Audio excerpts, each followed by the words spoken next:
നമ്മൾ ഈ fruit plants വെക്കുമ്പോഴേ വേനൽക്ക് നല്ല വെയിലായിരിക്കും. അപ്പോൾ ആ വെയിലത്ത് ഈ തൈകളെ പിടിച്ച് നിർത്തണമെന്നുണ്ടെങ്കിൽ നമ്മൾ തണൽ കൊടുക്കണം.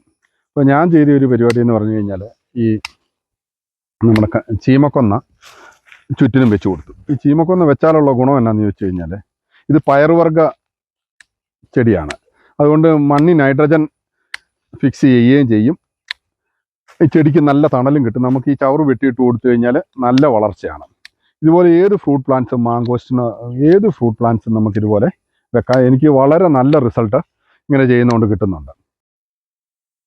ഇതിപ്പോൾ കഴിഞ്ഞ വർഷം വെച്ച മാങ്കോസ്റ്റിനാണ്. നമുക്ക് ഒരു വർഷം കൊണ്ട് തന്നെ നമുക്ക് നല്ല വളർച്ച ഈ രീതി ചെയ്യുന്നതുകൊണ്ട് കിട്ടുന്നുണ്ട്. അത് തന്നെയല്ല, ഈ ചുറ്റിനും ഈ കമ്പ് ഇങ്ങനെ നിൽക്കുന്നതുകൊണ്ട് ഇത് അങ്ങോട്ടും ഇങ്ങോട്ടും വളഞ്ഞു പോകാതിരിക്കാനും ഏറ്റവും നല്ലതാണ്. ഇപ്പോൾ ഒരു വർഷം കൊണ്ട് തന്നെ നമുക്കിപ്പോൾ 1, 2, 3, 4, 5, 6, 7, 8, 9 തട്ട് എടുത്തിട്ടുണ്ട് നമുക്ക്.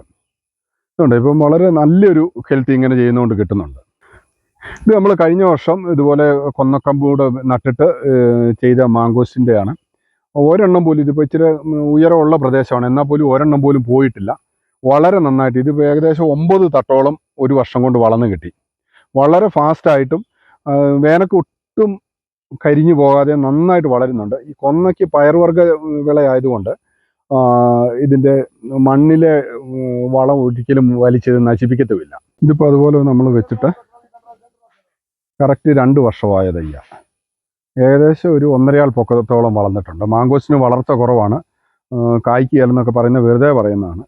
നല്ലപോലെ പരിചരിച്ചാൽ 5-ാം വർഷം ഉറപ്പായിട്ടും കായ്ക്കും. 1-ാം വർഷവും 2-ാം വർഷവും തൈകളാണ്. ഇതിപ്പം 1 വർഷമായ തൈയാണ്.